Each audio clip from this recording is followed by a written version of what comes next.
Buenos días, queridas lectoras de ZXT. Esto es No Puc Més y hoy estamos con Ira Ibris, militante comunista transfeminista, e Itziar Siga, militante también feminista, periodista y autora de varios libros. Vamos a hablar de distintos temas que las unen, como es un feminismo fresco y que viene para unir a la mayoría y mejorar la vida de toda la clase trabajadora, así como otorgarnos una vida más gustosa a las mujeres y disidencias. Entonces, vamos a empezar con Ira, ¿vale?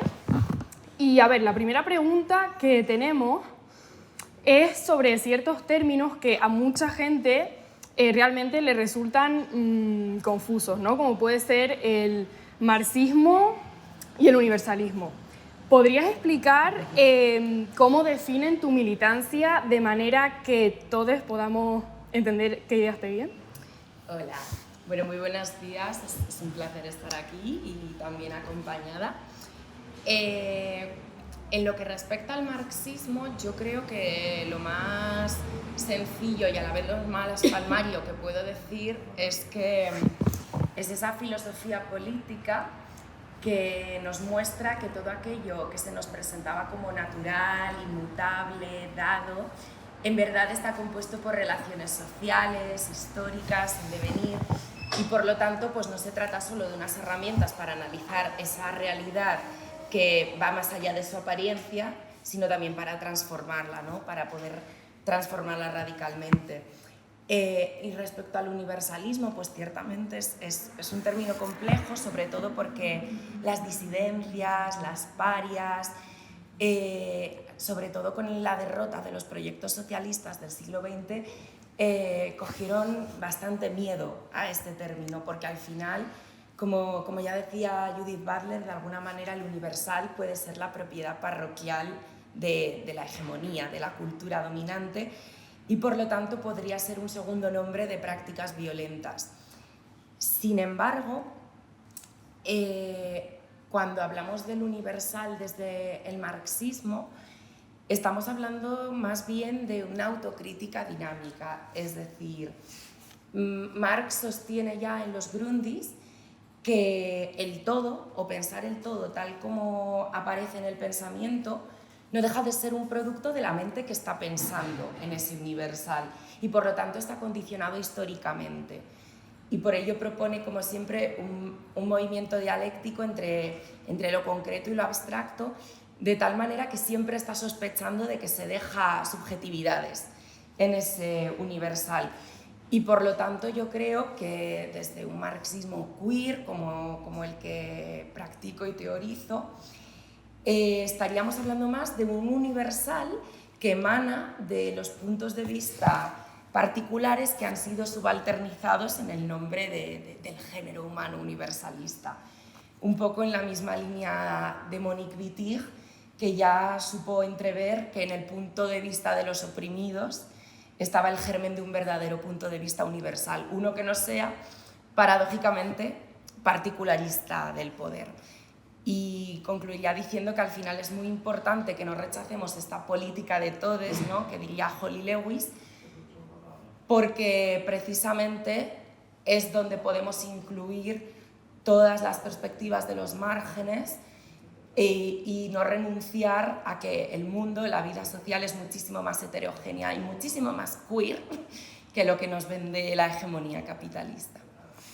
Efectivamente, y a ver, otras ideas que creo que están bastante conectadas a esto y que están muy presentes en tu discurso son el antiesencialismo y el anti-identitarismo. Y de nuevo creo que hay mucha gente que hemos aprendido hace no mucho qué significan y por qué son realmente bastante importantes, ¿no? Dentro de una lucha política. Entonces, ¿de qué hablamos cuando hablamos de estas maneras de entender la política? Sí, totalmente. Pues mira, cuando en la introducción que hice para Las degeneradas trans acaban con la familia, decía que no teníamos ningún miedo en poner en cuestión nuestra propia identidad, porque solo así podríamos desvelar los procesos históricos que tras ellas se ocultan, procesos históricos de opresión, para así superarlos. Lo que creo que es el quid de la cuestión es que esos procesos históricos no son distintos para aquellas personas que se nombran como trans o aquellas personas que se nombran como cis o incluso como heteras, a pesar de ser encarnados de formas totalmente distintas.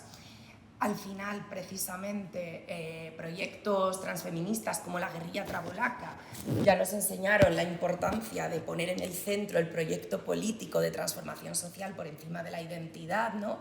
Esas alianzas, esas solidaridades rebeldes. También porque lo queer y lo trans viene a politizar esos momentos cotidianos en los que todas las personas, incluso las más insospechadas, sienten que no encajan en las categorías de hombre de verdad y mujer de verdad. Porque si además le añadimos ese prisma marxiano, podemos entender que esa ficción de la feminidad, de la masculinidad, no tiene nada que aportar a la clase trabajadora, a la clase desposeída de los medios de producción, sino que únicamente se impone para poder naturalizar el propio modo de producción capitalista, para que la familia parezca algo del orden natural de las cosas, mientras que nadie, en verdad, es un hombre de verdad o una mujer de verdad. Y yo creo que en ese sentido podemos abrazar ese potencial de la lucha transradical cuando Susan Stryker nos llama a descubrir nuestras propias suturas y costuras. Y como dice al final, ¿no?, Gracia Trujillo, que ese feminismo queer es para todo el mundo. Estamos hablando de un sujeto político siempre abierto y sobre todo que pone en el centro no tanto la patrulla de las fronteras de quién entra o deja de entrar en una lucha, sino al final, bueno, con esta lucha, qué futuro revolucionario queremos conquistar. Sí, a ver, ahora mismo te encuentras de gira presentando Las degeneradas trans acaban con la familia. Y de hecho, en el taller de STXT vamos a tener uno de estos eventos hoy. Y el otro día, en uno de ellos, decías algo que yo me apunté, que es: queremos que no tengas jefe y que veas en todas las niñas a tus hijos. ¿Podrías explicarnos, por favor, por qué la familia es un ente tan importante para mantener el capitalismo y su dominación sobre la clase trabajadora? ¿Y a qué se refiere en realidad, más allá de los estereotipos, la expresión de abolir la familia? Sí, por supuesto. Ya Marx se refirió al hogar, a la familia, como esa oculta morada de la producción capitalista, precisamente porque es una institución. Voy a separarlo como en dos ejes. Por un lado, es una institución reproductora, por supuesto, de los trabajadores, de las clases sociales. Decía el pasado fin de semana en Zaragoza que a mí lo que me encantaría poder introducir desde la lucha queer es esta visión de que al final una familia no es necesaria para reproducir la vida, sino únicamente para reproducir trabajadores y plusvalía. A su vez, y yo creo que aquí es donde mejor podemos politizarlo desde las disidencias de los sujetos feminizados, una institución privatizadora de los cuidados. Y aquí es donde mejor se conecta con este asunto de la abolición, ¿no? Al final, para las marxistas, la abolición tendría que ver con este término hegeliano, Aufhebung, que nos habla de un proceso expansivo, superador de lo viejo y no meramente destructivo. De tal manera que abolir la familia es expandirla, es poder liberar toda esa capacidad de las oprimidas, de las desposeídas, de cuidarnos, de amarnos, de reproducir esas vidas que el sistema no quiere vivas, mucho más allá.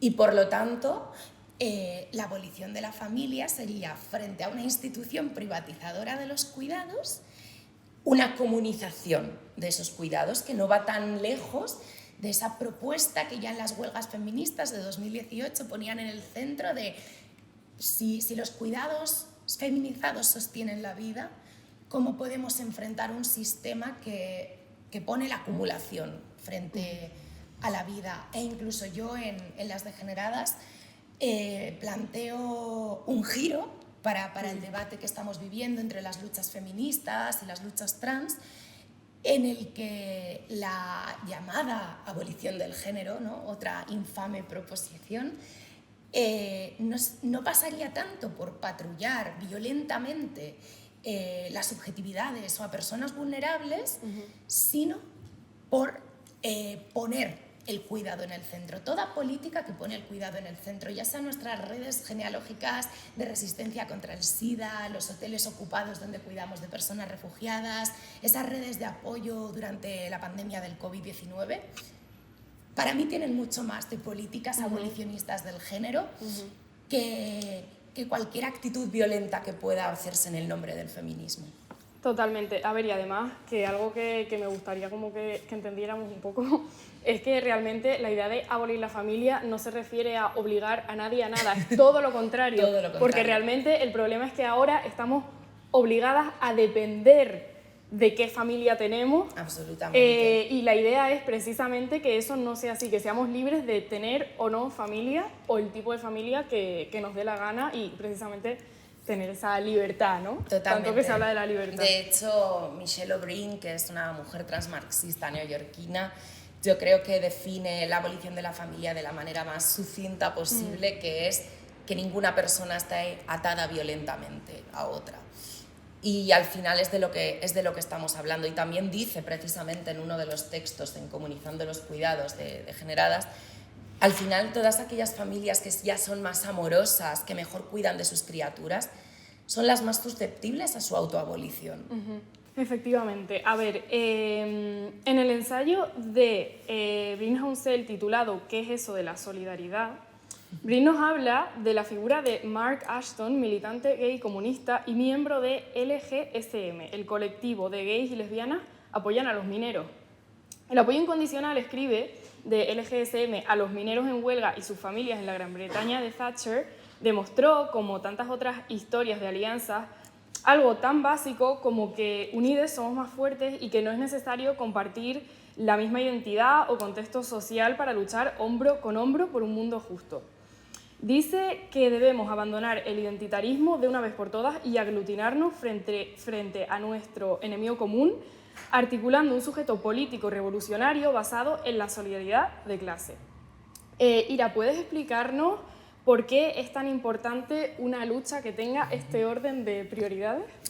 Sí, bueno, me parece además precioso, ¿no?, mencionar el ejemplo de Mark Ashton, que no obstante debo decir que fue un poco más bonito en la realidad. La película quiere darle ese dramatismo, pero la verdad es que en ningún momento el sindicato de mineros puso ninguna traba a LGSM. Lo hablábamos hace poquito con David Alderson aquí en Madrid. Dijo, bueno, en cuanto les dijimos que queríamos apoyar la huelga, dijeron, venirse, ¿no?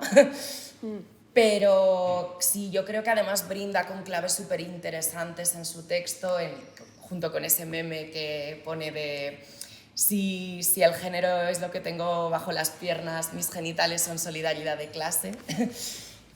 Yo creo que Holly Lewis nos da las claves necesarias para comprender la solidaridad cuando dice que lo que pone en el centro es la idea de entender que si bien podemos a priori pensar que somos distintas o que nuestras realidades divergen, nuestros futuros están entrelazados y que es a través de esa lucha conjunta y de ese trabajo por un mundo nuevo en el que nos damos cuenta de que al final mi opresión ya no es solo que esté vinculada a la tuya, sino que tiene la misma matriz.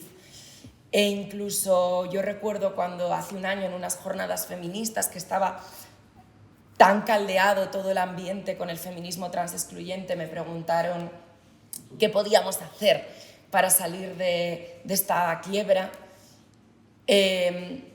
Pues dije, bueno, yo creo que la salida en la que podemos caminar juntas, la liberación de las mujeres y la liberación de las personas trans, es fuera de las lógicas capitalistas, ¿no? Es precisamente entrando en un camino solidario, en una política de pan y rosas, que trascienda todos estos chantajes de una política de migajas, de una política punitivista, excluyente, identitaria, porque además creo que tenemos que ver cómo el punitivismo se alía también con el identitarismo y con el esencialismo, e incluso me gustaba responder frente a esta retórica de que las transfeminidades eran un caballo de Troya en el capitalismo, que al final la lógica de chivos expiatorios lo que es un caballo de Troya del capitalismo para dejar de buscar otros futuros posibles, comunes, transformadores. Efectivamente, y a ver, siguiendo un poco por el tema de qué hacer, ¿no? Hace un par de meses la autora británica Shaun Fay estuvo en el taller de contexto hablando de cómo lo trans representa en realidad la promesa de una liberación para todo el mundo. Cuando una persona del público le preguntó qué podía hacer para ayudar a la lucha trans, Shaun le respondió: meterte en un sindicato. ¿Por qué es lo trans tan importante para luchar contra el capitalismo? ¿Y por qué es la lucha de la clase trabajadora indispensable en la lucha trans? Sí, bueno, esa brillante respuesta de Shaun que pudimos escuchar aquí mismo, ¿no? Bueno, desde aquí un besito a Shaun. Me parece muy importante entender, como expone Holly Lewis en el prólogo de Degeneradas, al final, cuando estamos hablando de género, estamos hablando de estructura familiar, que el capitalismo necesita un segmento de la población que pueda cuidar de las criaturas que todavía no pueden vender su fuerza de trabajo, que pueda cuidar de aquellos trabajadores que ya no pueden seguir produciendo pero todavía no han fallecido. En definitiva, de sujetas devaluadas que puedan cuidar sin pedir nada a cambio, de forma no remunerada. Y en ese sentido, por un lado, ese cuestionamiento de cómo hay un mecanismo disciplinario de género que está obligando particularmente a las mujeres, pero también a otros sujetos feminizados, atravesados por las disidencias, por la racialidad, por la colonialidad, por la discapacidad, que tienen que reproducir el mundo tal cual existe, sin esperar nada a cambio, gracias a ideologías como lo que el feminismo marxista autónomo italiano llamaba la ideología del amor, el trabajo del amor. Precisamente cuando Silvia Federici o Dalla Costa pedían esos salarios por el trabajo doméstico, no era una mera demanda reformista de queremos que nos paguen, lo que querían era desnaturalizar que eso no fuese un trabajo, que eso estuviese inscrito en la naturaleza y que por lo tanto no hubiese unos intereses de clase detrás. Y precisamente en torno a ello creo que también es el momento de aprovechar las luchas trans y queer para poder preguntarnos, para poder expandir la pregunta a todo el proletariado de por qué nos están obligando a hacer determinadas cosas, incluso que nos preguntemos todas las cosas que estamos dejando de ser, todas las cosas bellas que estamos dejando de ser para poder ser hombres de verdad y mujeres de verdad. Y todo lo que tendríamos que ganar rompiendo con ese chantaje que al final solo sirve a la clase capitalista, ¿no? A mí me hace mucha gracia, hablando el otro día con Itzi, que decía, bueno, yo he devenido señora transmayor. Claro. Y que al final yo creo que una lucha trans propiamente revolucionaria tiene que ver con cómo todas las personas desposeídas devienen trans a la vez que nos organizamos contra las condiciones de este mundo. Vamos con Itziar. A ver, tu discurso es profundamente antipunitivista y nos ofrece algo que creo que muchas mujeres, la verdad es que necesitamos, que es el perdón. Un perdón que deseamos otorgar, a lo mejor, algo que cierto tipo de feminismo nos dice que es machista hacer, como si ante cualquier tipo de violencia machista debiéramos ser sujetos absolutamente racionales, cuyos sentimientos solo pueden ser o blancos o negros. Porque claro, para ese tipo de feminismo las personas solo pueden ser o buenas, o malas, o víctimas, o perpetradores, digamos, ¿no? Y lo son en esencia además porque y no porque el propio patriarcado las ha construido así, ¿no? Entonces creo que tu feminismo nos perdona por perdonar, básicamente. ¿Nos puedes hablar de por qué es tan importante practicarlo? Vale, pues como yo tuve la suerte, quiero decir, el azar hizo que la familia en la que yo me crié, que en la infancia, cuando salí del maravilloso coño de mi madre, pues me encontré con una mujer muy libre y muy potente y así, pero que había sido criada en un patriarcado, como todas nosotras hasta ahora, y en unas condiciones, en un momento además de, digamos, un refuerzo del patriarcado que fue de una dictadura brutal de 40 años, ¿no? En la que creo que se reforzaron todos los roles de género y la sumisión y el binarismo y la violencia contra la población tan bestia, ¿no? Y es partirnos en dos, del que nos habla Silvia Federici, y que las feministas descubrimos enseguida que supuso la caza de brujas al fin y al cabo, ¿no? Que es partirnos en dos, mujeres y hombres embrutecidos y embrutecidas por una construcción del género terrible en los dos casos, y que encima nos desencuentra, haciéndonos convivir en casas en las que el patriarcado es el único sistema de opresión donde opresores y oprimidas conviven y tienen lazos afectivos, ¿no? Eso también lo hace lo más prometedor para cambiarlo para mí. Bueno, quiero decir, realmente es dividir en dos para dominar al pueblo, para que el imperio nos domine y el capitalismo nos domine, ¿no?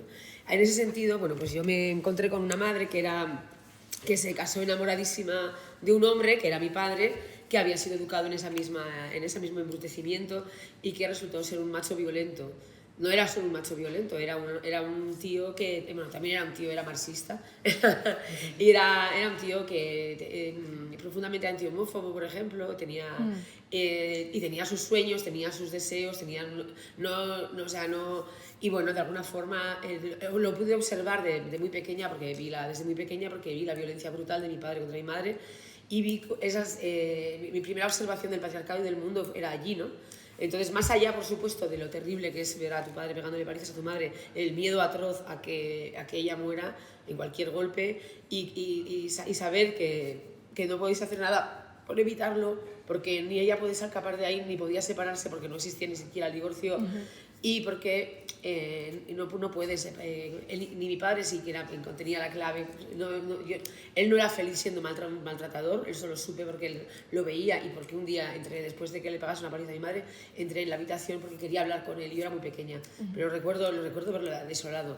En ese sentido, el feminismo me dio la comprensión, me dio una revolución, me dio una genealogía, me sanó, me dio terapia, me dio alegría, es una explicación a todo esto que estaba pasando, porque claro que no era algo individual, algo que era mi padre que se le había ocurrido convertirse en un macho maltratador a él solo, porque a ningún hombre se le ocurre ni ser hombre, porque ¿qué significa ser un hombre o qué significa ser una mujer? Ni se le ocurre ser hombre, se lo adjudican, ni se le ocurre maltratar, violar y feminizar. Entonces, para mí, por supuesto que nuestro plan revolucionario, que tenemos las explicaciones para todo, como dice en un capítulo de Modern Family, me encanta Sofía Vergara, que dice, pero ¿por qué no me preguntan las cosas a mí? Pero si tengo las respuestas para todo. Pues es verdad, las feministas lo tenemos. Entonces, en ese sentido, por supuesto que para mí, mi plan, yo no estoy enfadada con mi padre, lo comprendí, me refiero a comprendí de dónde venía todo aquello. No es pegarme encabronada toda la vida por algo que pasó cuando era en mi infancia. Quiero decir, sería haber nacido con las cartas de la vida ya marcadas, y no, yo he luchado siempre por mi propia felicidad. Y realmente sí que creo que nuestro plan es, yo no solamente soy feminista y tal, porque quiero que no haya mujeres maltratadas, también quiero que no haya hombres maltratadores. Primero, porque sin unos no hay otros, está claro, pero por otro lado quiero también ayudarles a liberarles a ellos, porque sé el abismo, es convertirles, o sea, si lo pensamos que en la infancia, por ejemplo, ves a un niño, a un adjudicado niño, y dices, con toda la vida, por una vida que sea por delante, y que tengan esas cartas marcadas en las que va a terminar maltratando a las personas a las que quiere y siendo una persona tan desgraciada, es terrible. Así que creo que es un camino. De hecho, yo creo que hay una cosa súper liberadora que se respira siempre en tus palabras. Por un lado, yo no puedo dejar de mencionar en esa última novela esa frase tan preciosa de también escribo esto por la pulsión revolucionaria, de decir que en medio de toda la violencia fuimos tremendamente felices, que yo creo que además, por ejemplo, la propuesta comunista por la que yo lucho siempre va a poner esa dimensión que lo hablábamos a veces del placer en el centro, porque al final, ¿para qué queremos revolucionar las relaciones sociales existentes si no es para construir una vida más feliz y placentera?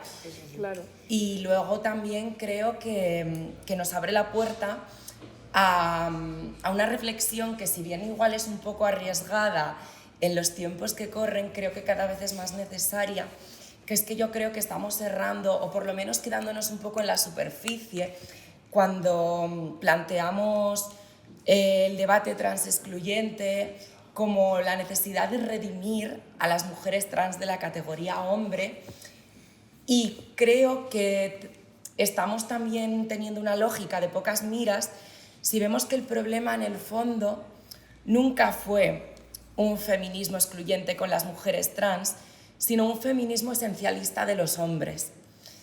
Y que es donde está para mí el corazón del problema, Claro. en cómo se construye ese devenir hombre, cómo se naturaliza.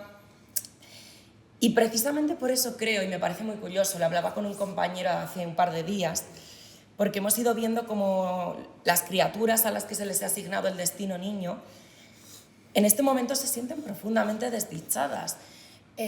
Clara Serra ha sido muy hábil en politizar este malestar, y es que sienten que es una mierda ser un hombre. Y yo creo que tienen cierta razón. Y por eso, paradójicamente, creo que son los transfeminismos revolucionarios y queer los que más diálogo tienen por hacer ahora mismo con los que más cercanos se sienten a la categoría hegemónica de la masculinidad, porque es como precisamente somos nosotras quienes comprendemos todo lo que podríais ser, todo lo que estáis dejando de ser. Sí. Además, en ese sentido, y hace poco en Barcelona lo hablaba, pues no solamente lo hablaba, o sea, ese diálogo que es súper interesante, que lo tenemos que hacer profundamente y continuamente, porque es un revisarnos continuamente, igual que el género se nos va construyendo día a día, el desgénero también, ¿no? Y colectivamente, y se lo decía a amigas mías que son profundamente queers y transfeministas y tal, pero yo les escuchaba hablar y les decía, es que de repente habláis del cis-hetero, de los cis-heteros, como si fueran, o sea, aplicáis como una especie de, y eso nos lo tenemos que mirar todo el rato, aplicamos como una especie de mirada de las identidades y de los géneros, como si fueran histórica, construida, por lo tanto transformable, wagneriana, para todo, y mantenéis a todas las identidades, y mantenéis en una jaula esencialista a los cis-heteros, que nunca pueden, es lo mismo, o sea, como no. Total. Hay que desmantelar eso. Primero porque no es así, claro que no es así, va en contra de lo que encima para nosotras no les funciona así. Y por otro lado, es que entonces tenemos miedo a volar, tendremos miedo a transformar la sociedad y tenemos miedo a todo. Va en contra de nuestra propia fuerza. Y luego la otra historia, que yo lo que haría es como un acto así de ritual, con muchas terfas, etcétera y tal, pero ¿sabes? Es vale, seguir, pero renunciar al segundo sexo. O sea, firma, pon la mano delante del segundo sexo de Butler y de la Beauvoir y di que renuncias. No me jodas, ¿de qué estamos hablando?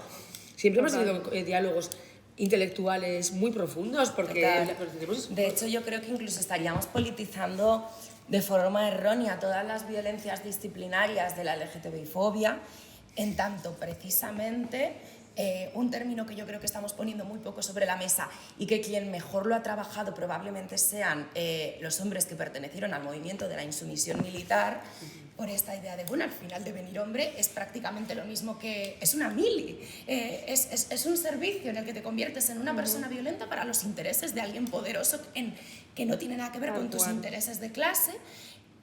Pues en ese sentido, toda la violencia, esas palizas al grito de maricón de mierda, no dejan de ser un control para prevenir la deserción de quien a día de hoy es hombre. Y nosotras precisamente, las queer, en vez de naturalizar esas categorías, en vez de despreciarlas o mirarlas por encima del hombro, tenemos que hacer también pues, esa construcción de mundos placenteros que llamen a la insumisión, a la hombría, a crear políticas desertoras. Y para crear políticas desertoras, lo primero es comunicar desde el abrazo, ¿no? Sí. A ver, siguiendo un poco con Itziar, nadie es solamente una víctima, así como nadie es solamente un perpetrador. ¿Cómo crees que nos puede ayudar a quienes hemos sufrido violencia de género un feminismo que reivindique la alegría y también nuestra capacidad de existir como seres humanos complejos e imperfectos? ¿Y cómo unirías esto con un feminismo que en vez de hacer de policía, ¿no?, de la vida privada e identidad de los individuos, ponga su punto de mira en los sistemas? Bueno, a ver, creo que realmente una cosa, por ejemplo, el libro que he escrito sobre la feliz y violenta vida de Maribel Ciga, que Maribel Ciga era mi madre, para mí ha sido muy chulo y muy... como ella murió y es el mayor dolor de mi vida, aunque también aprendes a vivir con ello y sigues siendo feliz después también. También es la feliz y violenta vida de Itziar Ciga después de Maribel Ciga, ¿no? Que es muy claro que sí. Pero me ha sentado muy bien recrear. Yo hablaba siempre mucho de mi madre, yo siempre digo que era como Norman Bates, pero sin apuñalar rubias. Porque yo siempre, cuando mi madre estaba viva, todo el mundo... Yo hablaba mucho de ella porque era una mujer muy divertida, que tenía mil anécdotas de ella, y mi interacción con ella era divertidísima también. Entonces es poder haberla narrado y sacarle la sombra trágica, ¿no? Yo creo que la cosa que más daño me hacía en mi adolescencia era cuando escuchaba la palabra de que tu padre ha anulado a tu madre, y cada vez que escuchaba anulada, tenía una corriente eléctrica que me hacía muchísimo daño por dentro. Por eso el feminismo me dio las explicaciones, y este libro es un poco la explicación de todo eso. Me ha encantado también narrar lo imperfecta que era, solo faltaba mi madre, las tonterías que hacía, solo faltaba. Y que todo eso no estaba motivado, pero menos mal, es que además la mujer pluscuamperfecta, la heroína feminista pluscuamperfecta siempre ha sido un auténtico aburrimiento. Solo faltaba que tengamos que ser perfectas nosotras en este mundo y aburrimiento felices. Y probablemente neoliberal, además. También, claro, porque sí, además eso es al servicio de dónde va todo esto, claro. ¿De qué va?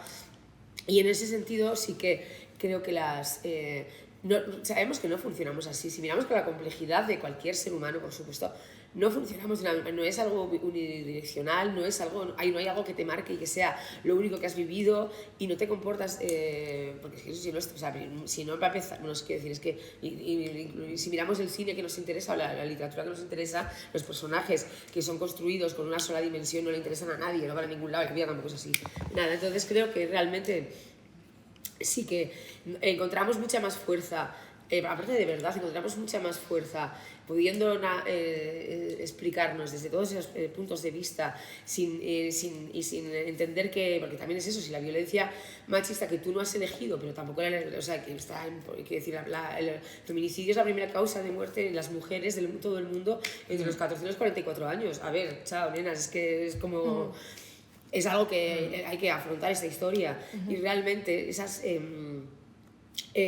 no significa, por supuesto, que tú no hayas provocado esa violencia porque es sistémica, que tú no te la merezcas, por supuesto, etcétera. No significa que esa violencia anule toda tu vida, tu historia, y seas una especie de sombra trágica hasta que te matan. Entonces creo que es algo que nos da muchísimo más. De hecho, a mí me recuerda también, cuando leo esa novela, a dos cuestiones. Por un lado, creo que estamos muy acostumbradas, también sucedió a partir del asesinato de Samuel, todas estas narrativas del peligro, que ya no solo es que despierten fantasmas punitivistas, sino que yo siempre quiero recordar esta frase cuando Virginie Despentes, en la teoría King Kong, recuerda que hablaba con una compañera que en los años 60 encerraban a las mujeres en la residencia y ellas preguntaban, ¿pero ¿por qué no podemos salir a partir de las 8? Le respondían, es que el mundo es un lugar muy peligroso, os pueden violar. Y ellas respondían, bueno, entonces dadnos el derecho a correr el riesgo de ser violadas, ¿no? Y siempre poniendo esa agencia. Y por otro lado me recuerda también mucho la historia que cuenta Sophie Lewis sobre su propia madre en unos ensayos preciosos que se llaman Maternando contra el mundo, porque su madre, digamos, fue una mala madre, pero al final también ella dice, se va reconciliando poquito a poco, es muy bonito, a través de la teoría abolicionista de la familia con el mal maternar de su madre, porque entiende esa solidaridad de donde yo he estado huérfana, tú también has estado oprimida por una serie de mandatos que te obligaban a hacer un trabajo tremendamente sola. Y concluye de una manera muy divertida que dice, mira, en el fondo le estoy agradecida por su desnaturalización queer de la maternidad. Qué bueno. Pues sí. Y luego respecto al punitivismo, etcétera, todo esto, evidentemente, o sea, quiero decir, el feminismo de hecho nunca ha sido punitivista. Ahora empieza a haber un feminismo punitivista y está habiendo una transformación, quiero decir, ha habido... No es que el feminismo, ha habido muchos feminismos y en muchos lugares. El feminismo también se puso al servicio, el sufragismo blanco se puso al servicio del supremacismo en Estados Unidos a principios del siglo XX, como bien nos lo explica Angela Davis en Mujeres, Raza y Clase. De cualquier manera me refiero a que venimos de nuestra comprensión compleja de la historia. Es decir, igual que el feminismo siempre ha identificado los otros sistemas de opresión porque están interconectados. Y los hemos tenido identificados siempre y sabemos la profundidad, la radicalidad de nuestra es profundamente. El feminismo en sí es un proyecto revolucionario que lo transformaría absolutamente todo. Es imposible desmontar el patriarcado sin desmontar el capitalismo y el imperialismo. Claro. Y en ese sentido, por supuesto, hemos tenido siempre en cuenta que el castigo, que la cárcel era parte del problema, que tampoco se puede acabar con el patriarcado sin acabar con las cárceles, es así. Y estamos viendo, a mí también hay una retórica de toda a la cárcel, que me pone la piel de gallina. Total. Y que sigamos repitiendo alguna vez de una manera, como hablando de la impunidad de los feminicidios. En el Estado español no hay ninguna impunidad para los feminicidios. Las cárceles se están llenando de maltratadores y de agresores. Quiero decir, y estar pidiendo más, aparte de penalizar, por ejemplo, el piropo callejero, etcétera, como si fuéramos idiotas las mujeres, ponernos en una situación supuestamente para defendernos, pues desde el Estado, al fin y al cabo, en el que, coño, no es por nada, el código napoleónico era feminista en comparación con lo que pretenden estas, de que al final es como ya que nos digan directamente, no solamente eres mujer, sino que eres inútil por vida, incapaz de defenderte de por vida. Eso es muy, muy peligroso todo esto. Inútil para decidir también qué trabajo quieres hacer para sobrevivir dentro del capitalismo. Traumatizada, inútil, incapaz de, no sé, que nos encierren a nosotras en casa y a todos los hombres en la cárcel y ya está, ya me el problema, ¿no? Solucionado. No, totalmente. De hecho, y lo mismo, por supuesto, con la dimensión queer, ¿no? Al final es como tenemos una genealogía de radicalidad. Nuestra lucha comenzó a cobrar forma organizativa con ese Frente de Liberación Gay, precisamente en una reyerta contra las fuerzas de represión. Claro. Pues solo faltaba que ahora las santificásemos. Y además, creo que es súper importante también entender, como nos enseñan algunos de los libros, como Huye, hombre, huye, de Imperdible, que proyectos como las prisiones, es que también acaban cargando sobre las espaldas de los sujetos feminizados de esas personas criminalizadas, las hermanas, las madres, ni qué decir, la política punitivista siempre va a estar sospechosamente atravesada por aquellos sujetos marginalizados a través de la raza, proletarizados, se vuelve un privilegio clasista a más no poder. Y luego también que podemos aprovechar esa vinculación de todos estos proyectos abolicionistas, que además entienden la abolición de las prisiones y del aparato carcelario en relación con la abolición de muchas otras relaciones sociales existentes como han surgido en Estados Unidos. Y me quedaría con esta frase tan bonita que dice Angela Davis, cuando dice: si las personas trans y queer no hubiesen demostrado que se puede poner en entredicho el fundamento mismo de lo que consideramos como normal, jamás podríamos haber soñado con construir el abolicionismo de las prisiones, de las cárceles, de la policía. Y, por favor, continuemos ese legado. Un legado de rebeldía, de agencia, que no se conforma con menos que, como dice Itzi, con transformarlo todo. A ver, en tu libro, La feliz y violenta vida de Maribel Siga, hablas, por supuesto, de tu madre, pero también de tu padre maltratador. Sí. Dices: en aquella barca viví los mejores momentos con el abismo de hombre que fue mi padre. ¿Es un maltratador siempre un mal padre? ¿Y por qué un feminismo esperanzador puede y debe contar con los hombres y puede y debe creer en su capacidad de cambiar? Claro, es que entramos un poco, mira, justo enlazando con lo que comentabas tú, buen padre, mala madre, mal padre. Claro, es que, a ver, no sé, yo creo que si nos quitamos en nuestra forma de hablar y de politizar, si nos quitamos todo este lenguaje tan de misa y tan ultracatólico y tan juzgador y moralista y bueno, malo, dicotómico y todo eso, nos hacemos un gran favor.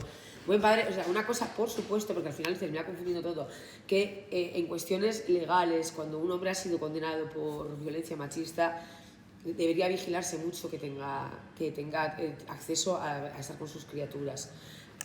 Porque eso es una cosa y ya está, ¿no? Pero esto no lo podemos, buen padre, mal padre, es que nunca me lo plantearía como así. Desde luego nos quería, desde luego viví con él momentos preciosos, desde luego era terrible también que alguien que te quiere y a quien quieres sea capaz de ser tan violento y hacerte tanto daño. Eso claro que es terrible. Y eso es la parte que, pero bueno, también es que funcionamos así. Yo creo que hay una cosa que tampoco miro categóricamente mis relaciones en mi vida. No hablo de parejas, solo de parejas, aparte que yo monógama no he sido, siempre he sido muy puta y monógama no he sido siempre, no, o sea, nunca. Entonces lo de pareja es en fin, ni parejas, ni amantes, ni amigos, amigas, etcétera, etcétera. Todos mis vínculos, y tengo muchísimos, no son perfectos, no miro directamente, me han maltratado, ha habido momentos de fuego cruzado, he tenido historias chungas en las que sobre todo me ha costado cortar, y eso nos pasa porque para eso nos programan a las mujeres en este mundo, y también porque romper los vínculos, que a mí este rollo también pluscuamperfecto, de en cuanto alguien se porta mal contigo, tienes que cortar en ese momento. Y si no, es que eres tonta. Total. No, por ejemplo, no es como no funcionamos así la gente. Claro y además que es no. terrible. Que si funcionáramos así sería terrible. Señorita Rottenmeier. Y por otro lado, es muy frustrante porque entonces es que siempre somos tontas y nos merecemos que nos sigan maltratando, que esa es otra, ¿no?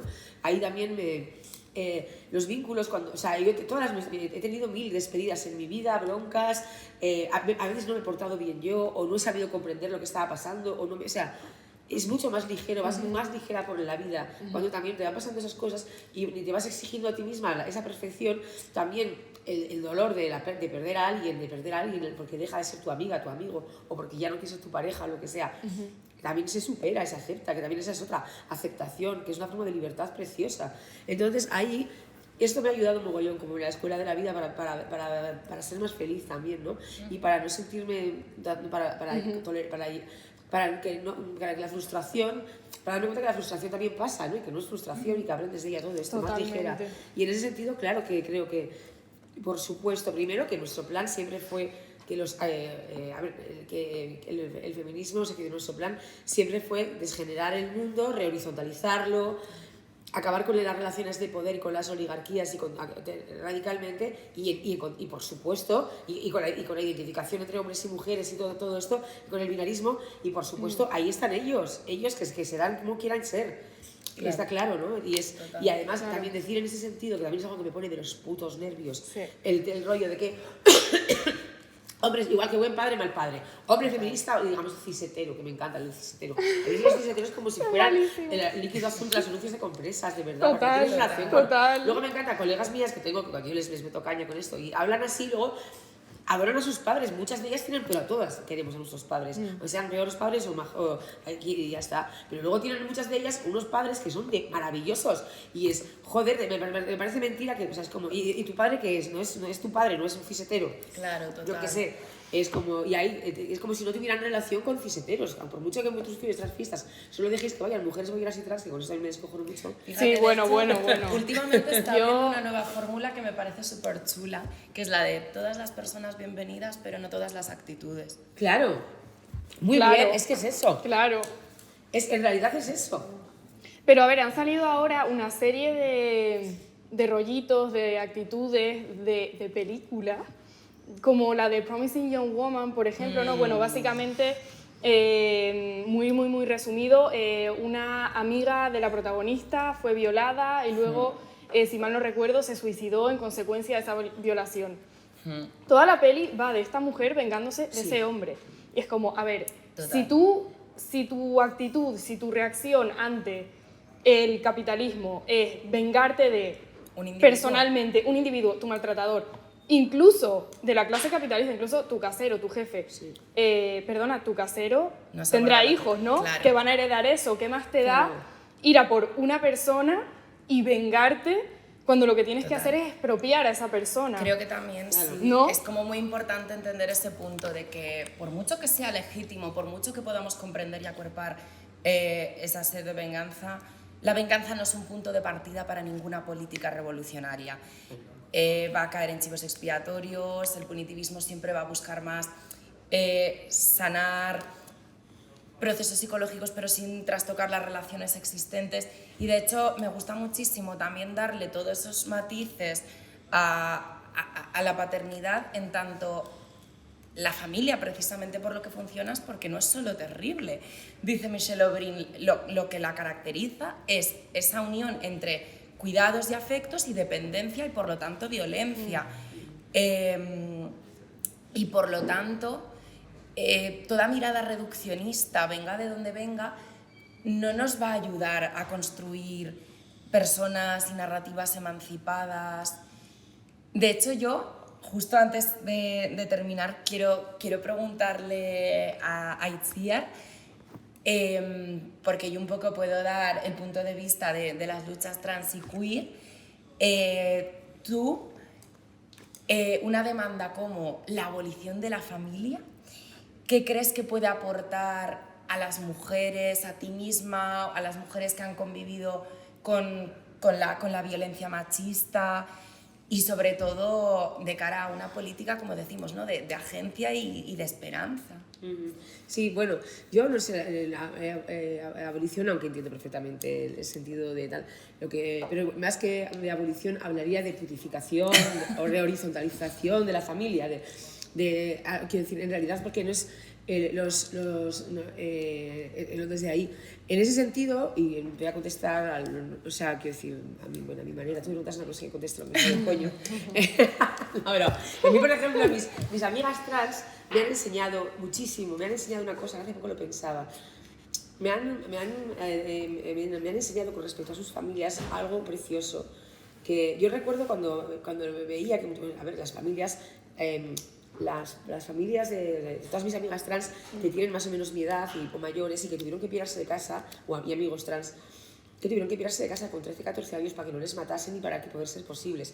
Esas familias no es que tuvieron la mala suerte de caer con las madres y padres más desnaturalizados y crueles del universo, no, realmente el sufrimiento terrible, esas propias familias, la sociedad ultra transfoba, ultracatólica, ultra autoritaria y terrible, les obligaba a maltratar y a no querer a esas criaturas, claro, y a expulsarlas. Y eso es terrible. Volvemos a lo mismo. O sea, ¿en qué mundo embrutecido vivimos y qué sistema embrutecido de dominación que hace que obliga a madres y padres a expulsar a sus hijos de sus vidas y lanzarlos a la calle a que les maten? O sea, y yo me recuerdo cuando... amigas mías, de alguna manera yo estaba en momentos en los que yo sentía que estaban buscando, mendigando el cariño de sus madres malvadas. Y recuerdo un poco la sensación de decir, o sea, tanto de no comprenderlo desde un punto de vista de que os han desechado tanto, o sea, ¿por qué quieres que te quiera esa zorra? ¿Me entendéis, no? Sí. Y afortunadamente cuando juzgamos la vida de otra persona mal, tienes que plantearte, y casi siempre juzgamos desde lugares que nos han enseñado y lo juzgamos creyéndonos, o sea, siempre estamos el enemigo metido dentro, ¿sabes? Y me ha parecido maravilloso ver todos esos procesos en los que en realidad primero, por supuesto, no estaban buscando ese amor como víctimas, ¿ves? Yo he victimizado también a mi madre y he victimizado a mis amigas trans y me han enseñado mucho de cómo funcionan realmente los vínculos, de cómo flexibilizan, de cómo se transforman y de cómo quien quiere sanar esos vínculos enfermizos desde un lugar mucho más liberador tiene una capacidad increíble de cambiarlos y de cambiarlos para bien. Entonces, en ese sentido creo que somos, lo que sí que creo es que las queers al fin y al cabo también muchas veces son quienes estamos cuidando de nuestras familias cuando son más mayores. De hecho me parece que sucede una cosa como un poco paradójica y que la gente igual no se la esperaría. O sea, yo por ejemplo he tenido una madre que se crió en un pueblo muy pequeñito durante el franquismo, es decir que su maternar ha tenido particularidades opresoras y sin embargo poquito a poco es la teoría y la política abolicionista de la familia la que me está reconciliando con mi madre, la que te hace ver esa lucha común, la que te hace ver esos mismos desamparos que ha tenido. Y creo que es bonito pensar, y yo concluiría mi parte así, que paradójicamente al mismo tiempo que puede construir infancias, vidas queer mucho más libres y fuera de esas rejas nucleares, el abolicionismo de la familia también puede reconciliar a las personas queer con sus malos parientes. Sí, eso es precioso. Sí. Lo es, sin duda. Y bueno, a ver, podemos terminar aquí, aunque quiero como seguir hablando con ustedes todo el día. De hecho, lo haremos y lo haremos. Lo único que ya el reality se termina. Así que bueno, muchísimas gracias a las dos, de verdad. Me hace muchísima ilusión esta entrevista. Y bueno, espero que la gente haya aprendido tanto como yo y que las siga a las dos, por favor. Y bueno, el libro. Y que se lean los libros. Total. Sí, por favor. Y bueno, muchísimas gracias por escucharnos y hasta pronto. Gracias. Gracias a ti, cariño.